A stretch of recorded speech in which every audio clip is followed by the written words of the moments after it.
In a recent video, I looked at the RTX 3070 up against the 4070 and 5070, discussing those upgrade paths, and while there is a noticeable difference, an increase in VRAM and performance, I also mentioned that you might want to consider some alternatives, which is what we're exploring in today's video. Today, we're going to be looking at the 3070 up against the 9070. The 9070 offering 16 gigabytes of VRAM, whereas the 4070 and 5070 only offered 12, and the RTX 3070 is hanging out on 8. And that's a big issue that we're seeing right here in Final Fantasy 16, even at 1080p. If you try to play at the ultra settings, you'll notice this horrible frame time graph, bad 1% lows, and all of that. Also, we're about doubling the performance here overall, even better in the 1% lows. But first, this is the Boom Mini, a small and portable 1080p projector with Dolby-powered dual 10-watt speakers and Google TV apps built in. It also has an HDMI port, headphone jack, and USB ports as well. My favorite thing about it is how easy it is to set up wherever and whenever I need it. For example, my kids don't have TVs in their bedrooms, but if they're sick in bed or have friends over for a movie night, I can set up the Boom Mini in a matter of seconds. The 110-degree tilting gimbal stand makes placement so easy, and its TOF instant autofocus and real-time keystone correction means it will instantly look great, and the built-in apps mean a show can be put up and running in just a couple of clicks. Also, when we want to get more than one TV running an epic Mario Kart session for the kids and their friends, it's so easy to place and get up and running. It also works great connected to a PC, so it would fit well in an educational environment for making presentations, or of course, even for some PC gaming. This summer, my wife wants to try to invite some friends over for an outdoor movie night, which sounds awesome. Can't wait to try it out. And for a great deal on this amazingly convenient and portable projector, follow the sponsored link in the video description and/or pinned comment. So again, here we're looking at the 9070 compared to the 3070. So in Final Fantasy 16 at 1080p Ultra, we're seeing the 3070 able to average an okay 54 FPS, but with these stutters in the frame time graph, and my fat head probably could move out of the way. It's not an amazing experience, whereas the 9070 can cruise right along at 106 FPS, offering nearly double the average frame rate, much better in the 1% lows, much smoother experience.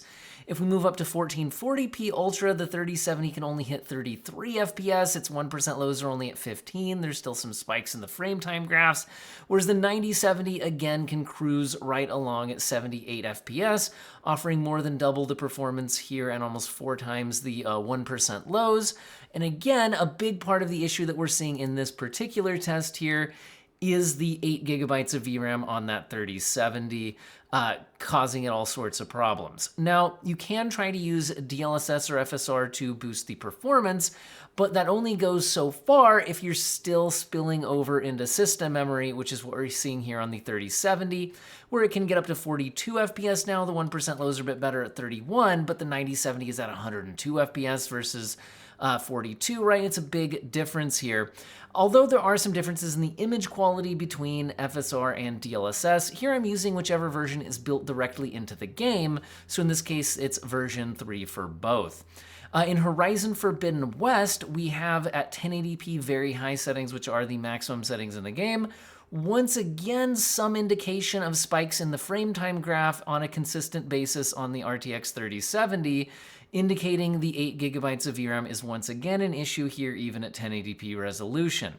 It's still able to average 66 FPS, but the 9070 averages 142, putting it more than twice the performance, and the 1% lows are an even bigger difference at 117 versus 37. Again, if the RTX 3070 turned down texture settings or went down to the high preset instead of the very high preset, it would clean up a lot of those 1% lows issues that we're seeing here. Now, if we move to 1440p very high settings, again, we're seeing the 3070 struggling a bit, partially due to VRAM, partially just a performance deficit. Here it's at 50 FPS, whereas the 9070 is at 112, so more than double the performance, and about triple the 1% lows at 33 versus 97. Again, the 3070 can be tuned to reasonable settings, but on a card like the 9070, you don't have to worry about that. The 16 gigabyte VRAM buffer has you covered. If we jump into Indiana Jones and the Great Circle, this is a game that always uses ray tracing, but I tried to test them both at 1080p Supreme, and the 9070 can cruise right along, but at over 100 FPS, whereas the 3070 crashed, so I could not get a matched setting comparison. I did have to turn the texture cache all the way down to medium. So I'm not going to give a relative performance differential here since these are not apples to apples settings. However, the medium texture cache does look reasonable and both GPUs are performing well here. The 1440p Supreme settings once again showed that the texture cache had to be turned down to medium, although here the 1% lows aren't great, and we see spikes at irregular intervals in the frame time graph again for the 3070, once again indicating that you'd probably have to even turn down settings further than this at 1440p. Whereas the 9070 cruised right along at over 90 FPS. At these settings, the 3070 is hitting around 60, but again, some issues in the 1% lows. But what about heavy ray tracing? People on NVIDIA GPUs have often been, maybe hesitant to switch to AMD due to poor ray tracing performance. Well, AMD's 9000 series has come a long way in increasing the ray tracing performance.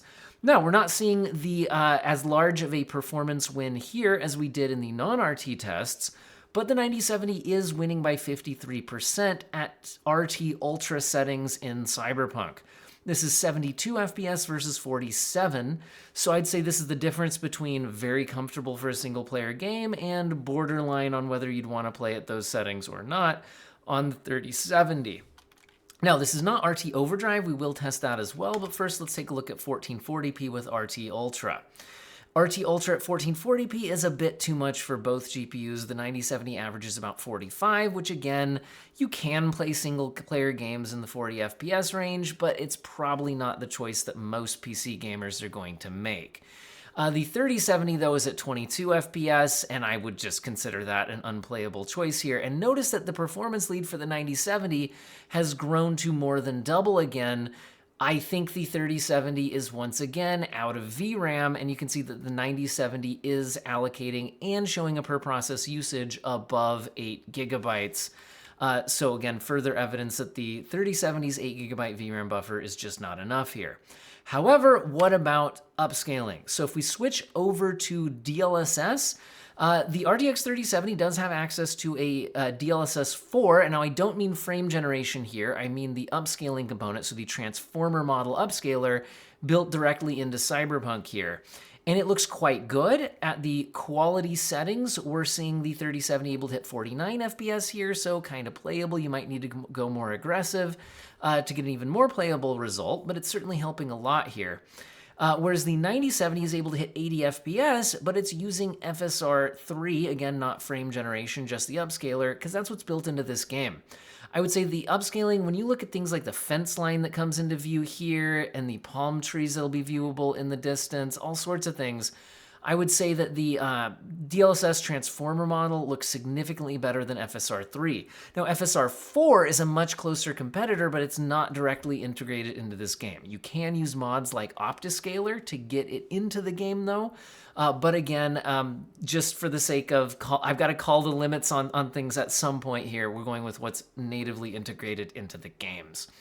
Now, neither GPU is great for path tracing. So if we switch over to the RT Overdrive mode, this is the path tracing mode in the game, even at 1080p, the 3070 can only hit 22 FPS, and the 9070 can only hit 34 FPS. So I mean, while one of those is like a, hey, you could cap to 30 FPS and maybe play on a controller if you really want to do path tracing, I'm not sure that's the experience that most PC gamers are looking for. So what if we move up to 1440p? Is there any chance? Well, again, you can use upscaling here, and DLSS 4 in the balanced mode, especially using ray reconstruction, that transformer model is actually still holding up pretty well. The thing is that only gets the 3070 to 34 FPS, so again, probably not frame rates you'd really want to play on. Whereas the 9070, using FSR 3 balanced, is able to hit 49 FPS, so still probably not frame rates you're looking for, although much more reasonable. I do think the image quality differences here are now even more exaggerated because in this path tracing mode, the ray reconstruction with DLSS is putting in a lot of work on the image quality, And FSR just doesn't have that competitor technology in this game. And so I'm noticing a pretty big difference in how much better the image looks on the left-hand side of the screen. That being said, I don't think these are really the settings I would use on either GPU. In other words, I don't think the 9070 is going to get you a great path tracing experience, but neither is the 3070. Now let's look at one more ray tracing title here. This is Silent Hill 2, 1080p epic settings with hardware accelerated ray tracing turned on. This is an Unreal Engine 5 game, so this is the hardware accelerated version of Lumen. And we're seeing here that the 3070, even at 1080p, is only getting you 49 FPS. Playable in this slow pace of a game, but probably not the settings you're really looking for, whereas the 9070 can hit 68 FPS, giving it a 39% advantage, despite this being, again, a ray tracing workload. And again, I think that's very, very usable in this kind of slow-paced single-player game. That being said, if we turn off the hardware ray tracing, but leave everything else at the maximum settings, called epic in this game, we see the 3070 actually doing a lot better now at 55, but the 9070 is doing even better, which is now at 85 FPS, so a nice smooth single-player experience there. And giving it a 54% advantage, so the percentage lead has grown for the 9070 when we disabled ray tracing, although not massively different in the percentages. If we go up to 1440p resolution and once again kick on maximum settings plus ray tracing, the 3070 falls all the way down to 33 FPS. It's not really a great experience, especially with 1% lows in the 20s. Whereas the 9070 hits 49 FPS, which is still probably not the settings you're looking for. Although, again, this is a very slow-paced single-player game, so maybe some people would choose these settings. It's 49 FPS versus 33, which is a 48% lead for the 9070. Also, it's even bigger in the 1% lows, giving it a 65% advantage. Now, if you do want to stay at these maximum settings with ray tracing and go over 60 FPS, we could try using upscaling. The quality level upscaling here in this game has the older version of DLSS and FSR, not the newest versions. The 3070 is hitting 49 FPS, whereas the 9070 is hitting 71. And that's a 45% advantage for the 9070, although the image quality edge I would give to the left-hand side of the screen with DLSS. If you look at things like the hair, it's a lot more put together here on the DLSS image. Anyway, if we go to epic settings but turn off the hardware ray tracing, we also turn off the upscaling, and now the 9070 can average 60 FPS. So maxed out, no upscaling, other than no hardware ray tracing, so not quite maxed out, I guess. But 60 FPS there, and the 3070 is hitting 40. That's a 50% advantage for the 9070.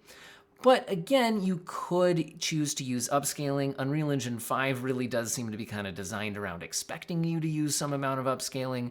So if we do that with DLSS and FSR, I guess I only wrote DLSS in the thing there, but it's DLSS on the 3070 and FSR on the 9070 here. They're both at the quality settings. The 3070 can actually get to 56 FPS here, whereas the 9070 is getting to 85. So much better refresh rate on the 9070. Although again, I will give the image quality advantage edge to DLSS. Again, you could try modding in FSR4 using Optiscaler or something like that, but like I said, that's beyond the scope of what I'm doing in this video. Let's look at one more Unreal Engine 5 game. This one is Hellblade 2: Senua's Saga. This one does not feature any hardware-based ray tracing, and in fact, most Unreal Engine 5 games on PC that I've looked at don't feature the hardware version of Lumen. They only use the software version. Also, high settings is the highest this goes. There is no Epic or Ultra or anything like that, so this is max settings in this game. The 3070 is able to hit 54 FPS at 1080p, and the 9070 hits 99, giving it a very noticeable 83% lead here in this game. If we move up to 1440p maximum settings, the 3070 is now only good for 40 FPS. Now, this is a very slow single-player game, mostly just walking around looking at things, so, you know, some people may play at those settings. I'd probably not. The 9070, though, can hit 71 FPS, so easily able to max out this game at 1440p, and 70 FPS in this style of game is absolutely acceptable here. That's a 78% advantage in the averages and a 97% advantage in the 1% lows. I notice a few more spikes when things load in on the 3070 compared to the 9070, which while this game is usually not above 8 gigabytes of VRAM at these settings, I think it can use more as it kind of swaps in new textures when you load into a new area.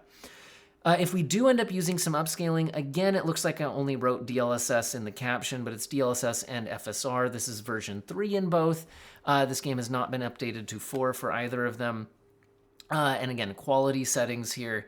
The 3070 is able to hit 59 FPS now and is looking pretty good while doing it. The 9070 hits 105, but doesn't look quite as good while doing it, although it is a 78% performance advantage. That being said, remember the 9070 could have just not used upscaling, or you could and still have a higher frame rate than the 3070 does here. Or again, you can look into modding in FSR 4 using Optiscaler. God of War Ragnarok at 1080p ultra settings. The 3070 is doing just fine, 74 FPS. It's a good experience. That being said, the 9070 is at 121 FPS, so a very nice high refresh rate experience. It's a 64% advantage for the 9070 at these settings. And at 1440p, the 3070 is still providing a decent experience, often in the mid-50s. It averages 59 over the course of this scene, but perfectly okay on a variable refresh rate display in a single-player title, whereas the 9070 is again offering a nice high refresh rate experience at 98 FPS. That's a 66% advantage at these settings. In Ghost of Tsushima, this game's not quite as demanding. Here at 1080p max settings, the 3070 can hit 84 FPS average, so that's a great experience. And the 9070 is an even greater experience at 154 FPS, so if you're on a nice high refresh rate display, the 9070 will be much better taking advantage of that. It's an 83% lead overall, comparing averages, and a 93% advantage in the 1% lows. If we go up to 1440p maximum settings, the 3070 is still hanging in there okay at 63 FPS. It's a good experience in a single-player game. The 9070, though, is averaging 117 FPS, so if you had a 120 Hz 1440p display, the 9070 is doing a much better job of utilizing all of that. It's an 86% lead for the 9070 here. Now, Call of Duty Black Ops 6 tends to be an AMD favored title, and that continues to be the case here. However, at 1080p basic settings, the 9070 is not able to fully stretch its legs. It's actually running into a bit of system bottlenecks here, where in some areas the GPU could have performed better. Now, one reason we're running into system limitations despite being on a 9800X3D is because we're playing at the basic settings here. However, I'm doing that to showcase how I think many people do play competitive online titles. You turn down graphic settings in order to get a higher refresh rate, as well as to have better visibility for a competitive edge. So it's a 79% advantage here at 294 FPS versus 164, but it's important to note that both GPUs are doing well, but the 9070 could have gone even further. You see what I mean here as we move to 1440p. At 1440p basic settings, the 9070's lead has grown to 96%, so almost doubling the performance of the 3070. At 235 FPS versus 120, it's more able to show its full performance advantage because of the fact that at the higher resolution, we're less running into system limitations because overall frame rates are lower. By the way, if you're noticing the missing box show up in red on a couple of these scenes here, that was on a certain patch of the game, which has since been fixed, and that happened on all GPUs, not just AMD GPUs. It did not affect performance. I have verified that, but it's just, that's one of the issues with testing multiplayer titles, is occasionally they just have weird patches. And anyway, I verified the performance results are still accurate. Anyway, one other thing I wanted to try here was using upscaling, because in a competitive game, again, you're at 1440p, basic settings, but you might also upscale to get an even bigger performance advantage. This gets the 3070 up to 154 FPS. Now, this game has DLSS 3 built in, but FSR 4 built in. So pairing both at the quality setting, the 9070, I would say now image quality-wise, is at least as good as DLSS 3. I would actually say a slight edge to the FSR 4 quality of the image. However, notice that some of the 9070's lead has diminished here. At 255 FPS versus 154, it's a 66% advantage, so still noticeable, but that's because FSR 4 is a heavier algorithm than FSR 3, and so it did lose a bit of its performance edge. Now, let's go ahead and pop out into some analysis. This chart shows the, did I say chart? This chart shows the percentage advantage for the 9070 versus the 3070 game by game. So all of the tests that we ran. So these numbers you're seeing on each bar is not the frame rate, it is the percentage advantage for the 9070. Now, you'll notice that it varies quite a bit, so maybe sorting from best result to worst result will reveal something, although I don't think it's anything surprising. The best result, like 143% faster, happened in a game where we saw a VRAM issue spilling over. And that actually seems to be the case in most of these top results. These were situations where VRAM was an issue for the 3070.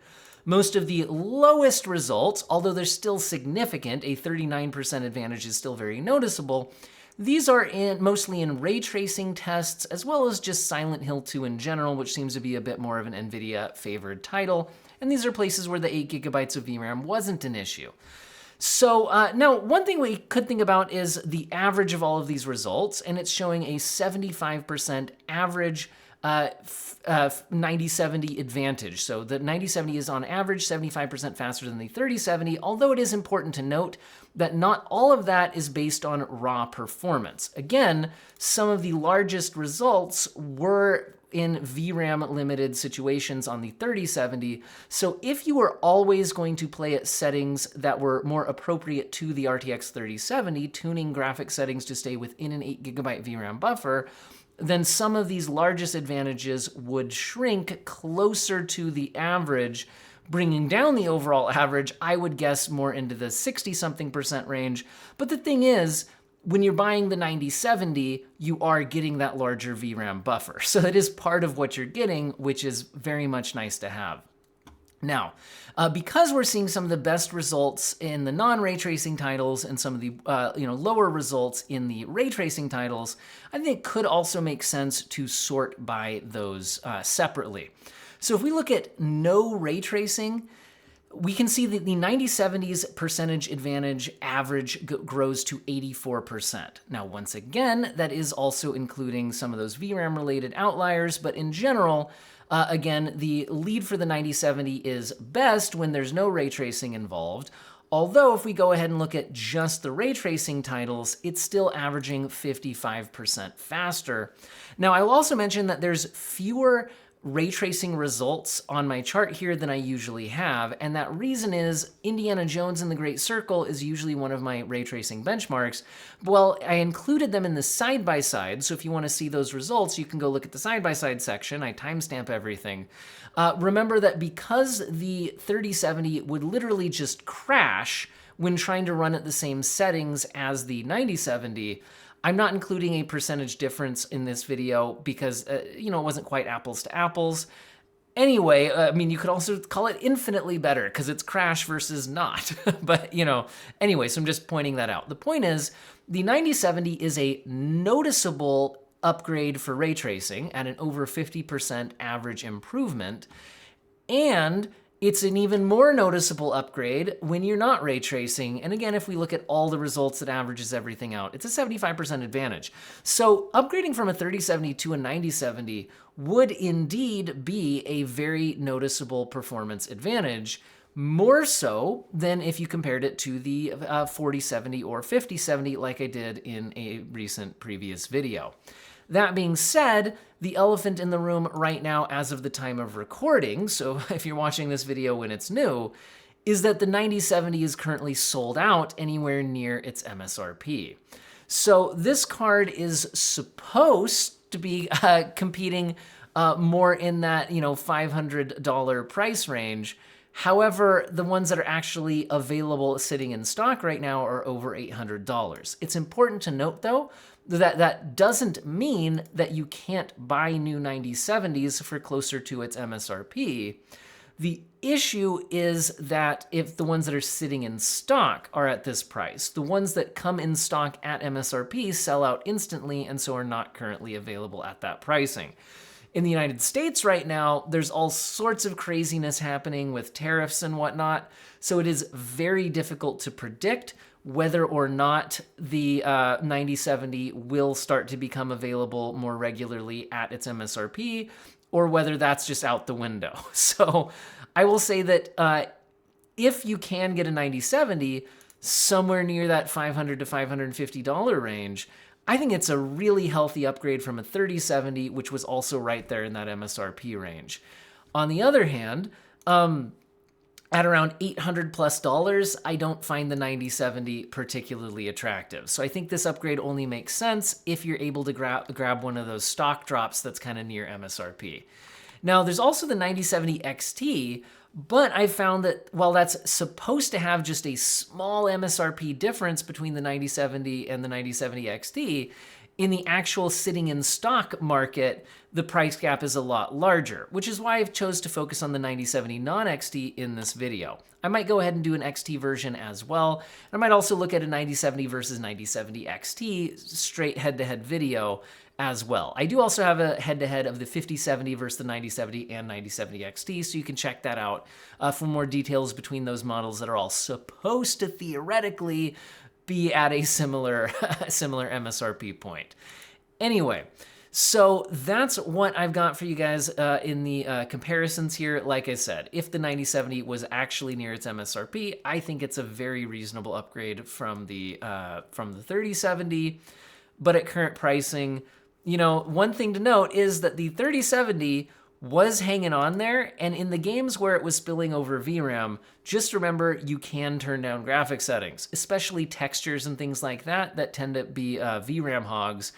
And so the 3070 is still absolutely able to play every single game at 1080p or 1440p at reasonable graphic settings. In this video, we were focusing usually on some of the highest graphics settings where the 8GB VRAM buffer was causing more of an issue, and in general, performance was lower. So if the current graphics card market continues to have terrible pricing, you might consider hanging on to the 3070 and just having to battle with the graphics settings to try to stay within that 8GB VRAM buffer, which is unfortunate, but might be your best route unless you can grab something near MSRP.